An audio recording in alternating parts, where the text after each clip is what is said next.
What's up guys, it's Ryan and you're watching Ryan Vision. If you haven't already, make sure you like the video and subscribe for more.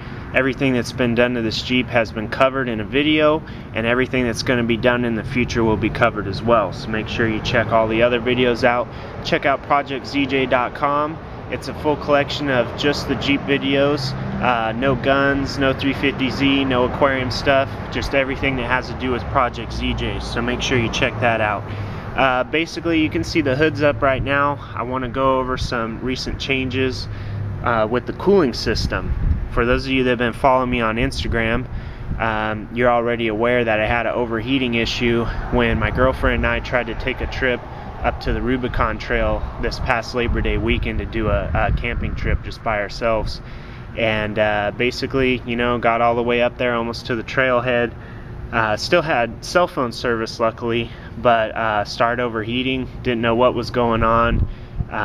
Steam was blowing out pretty bad, and got it to cool down, climbed under the Jeep, hardwired the fan to high speed, and you know, had the hood open, added some coolant, got it to cool down enough I could turn around and go downhill instead of uphill and get back to Fresh Pond gas station. So did that, but then just, you know, having all kinds of problems. The reservoir was boiling, steam was still shooting out, pressure was escaping the system, couldn't get the temperature to go down. Temperature gauge was doing funky stuff, making me think there was air in the system, but it was too hot for me to try to purge any of it. So finally ended up just calling a tow truck and biting the bullet, paying the $500 to get towed all the way home. You know, $10 a mile for 50 miles. The first 5 were free, thanks AAA.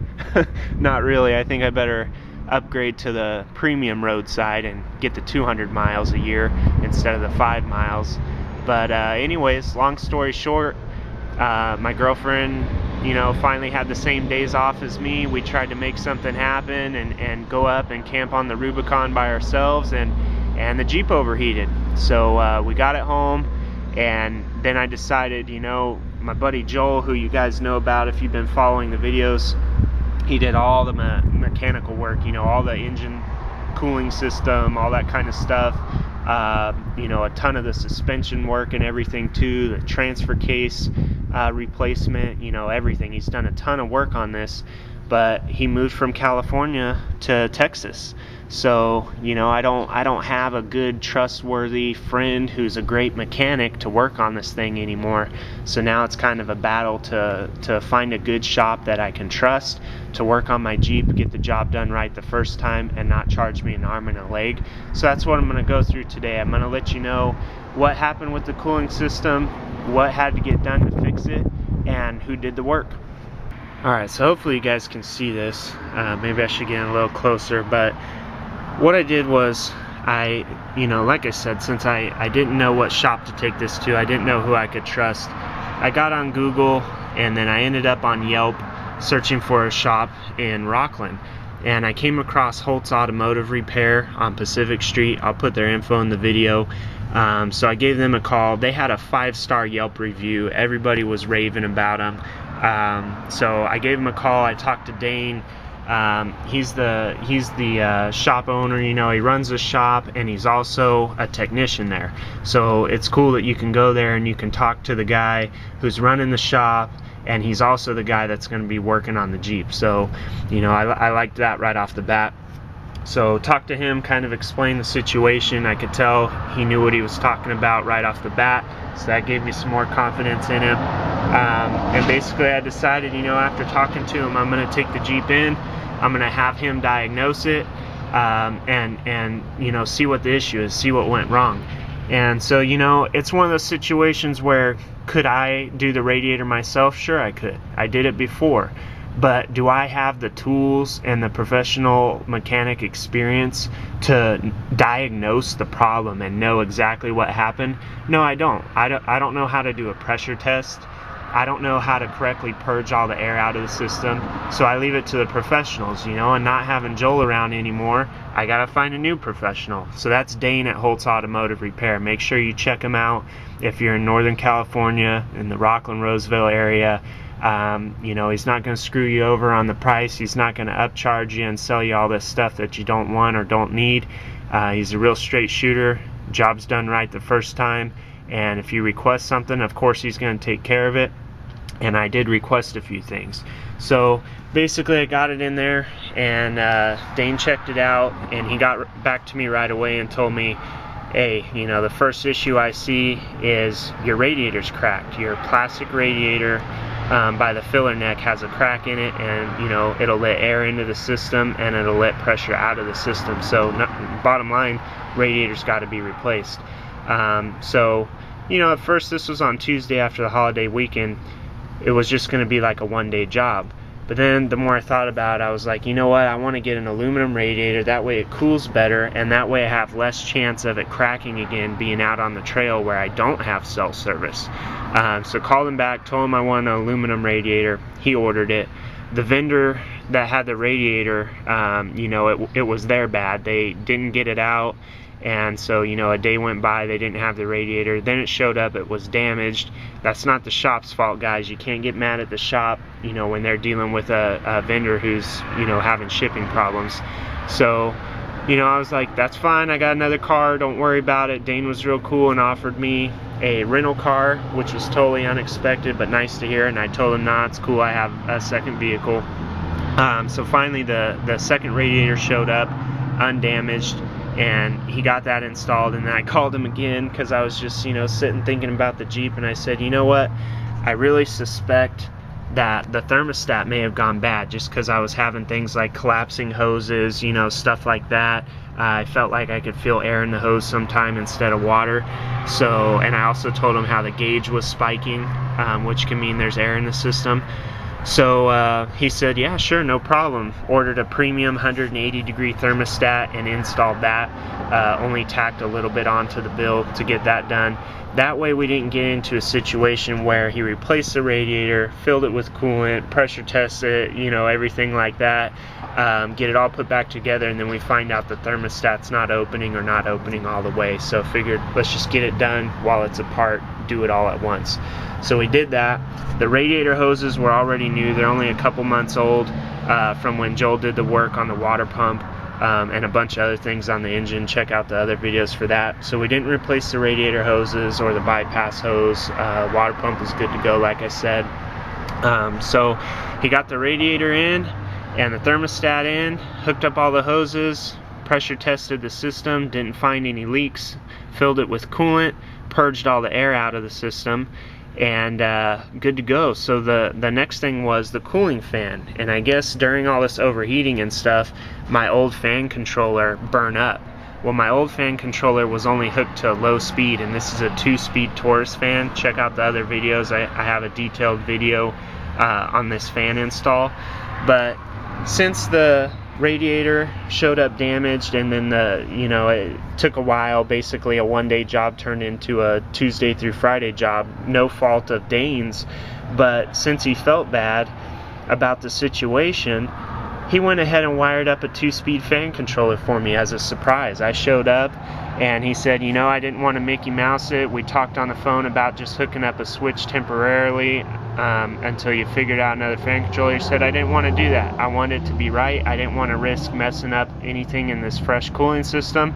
So he hooked me up with this 2-speed fan controller, which now operates low and high speed on the Taurus fan. It comes on at a certain temperature, which he checked with all his diagnostic tools, you know, made sure the exact temperature, not a ballpark temperature, the exact temperature he wanted low to come on and the exact temperature he wanted high speed to come on.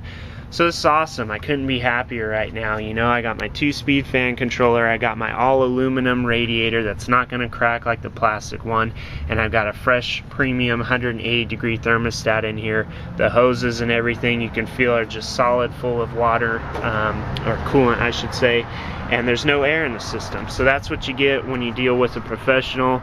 And you know, I miss Joel as a friend, but I miss him as a mechanic just as much, because you know, it was just so nice not having to worry about who's working on your rig, having complete faith and trust in their abilities. And you know, now I've got some trust in Dane and Holtz Automotive Repair. So that's a good feeling to know that I'm not the only one I trust to work on this thing, because honestly To be perfectly honest, I don't trust myself and my mechanical abilities all that much. I mean, I can turn wrenches, don't get me wrong, I can get myself out of a jam, I don't mind turning wrenches, but when it comes to certain things, important things like the cooling system, I'd rather have a professional do it and make sure it's right.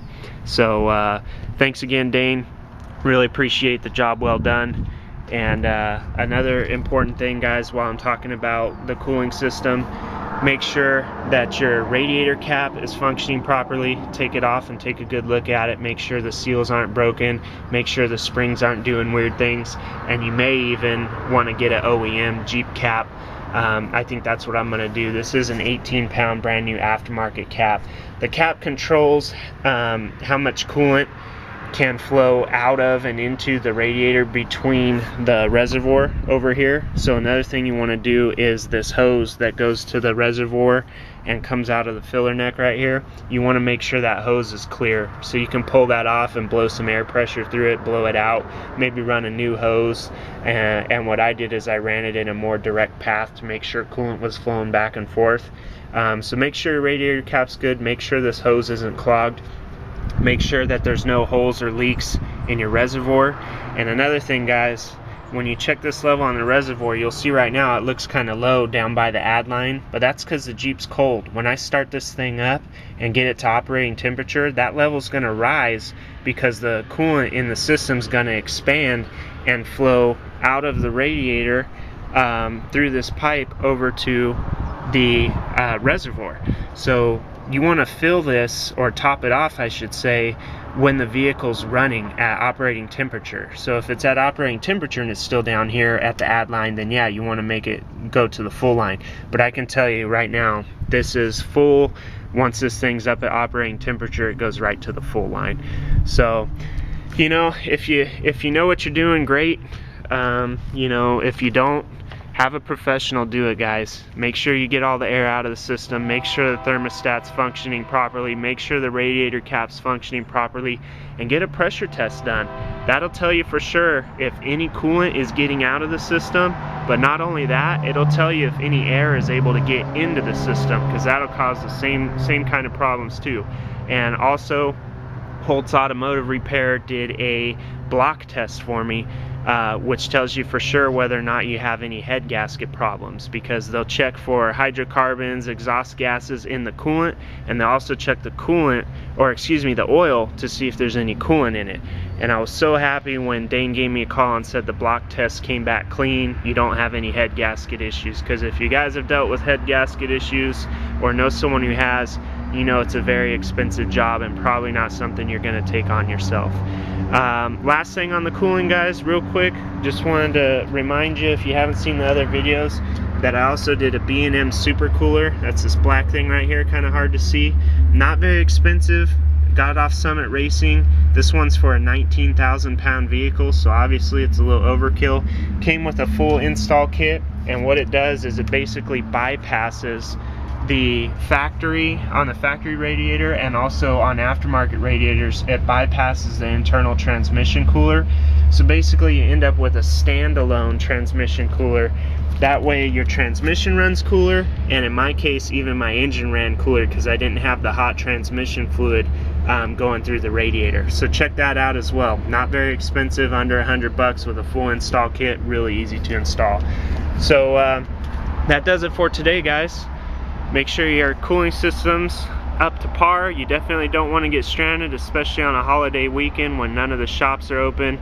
And if you don't have a buddy to tow you, you're probably going to pay an arm and a leg to get towed home. One last thing before I let you go, I upgraded the decals from 12-inch to a 20-inch. You can buy the 12-inchers on projectzj.com in the online store. They're $10 a pop. So if you want to support the project, go ahead and get a decal, throw it on your ride, send me a photo on Instagram and I'll repost it, thanking you for your support in the project. So that's a 20-inch decal on the side window, just was trying to fill them up better, and that's a 20-inch on the back as well. So couldn't be happier right now, guys. Jeep's back in action. Gonna take a trip tomorrow with the girlfriend. We're gonna go back up kind of to the same area and check out a lake. So we don't have the days off right now, but we're gonna go see if we can find a nice spot to camp for when we do have the days off. Alright guys, thanks for watching. Don't forget to subscribe, like the video, and check out projectzj.com for more. Alright, have a good one guys.